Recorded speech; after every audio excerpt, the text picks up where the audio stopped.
সরকারি প্রাথমিক বিদ্যালয়ের সহকারী শিক্ষক নিয়োগ 2025-এর আওতায় সুপারিশপ্রাপ্ত 14,384 জন শিক্ষকের যোগদানের তারিখ পরিবর্তন করা হয়েছে। রোববার প্রাথমিক ও গণশিক্ষা মন্ত্রণালয়ের এক বিজ্ঞপ্তিতে এ কথা জানানো হয়। আগামী 29 অক্টোবরের পরিবর্তে এগিয়ে এনে আগামী 1 অক্টোবর যোগদানের নতুন তারিখ নির্ধারণ করা হয়েছে।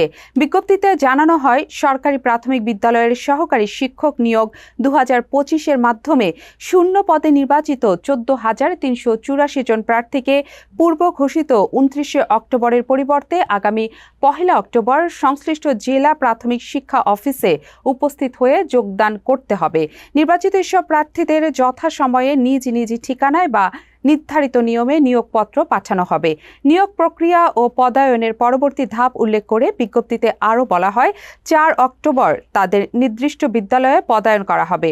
পদায়ন কার্যক্রম সম্পূর্ণ হওয়ার পর পরবর্তীতে তাদেরকে প্রশিক্ষণে অংশগ্রহণের জন্য পাঠানো হবে। ATV USA, বিশ্বজুড়ে বাঙালিয়ানা।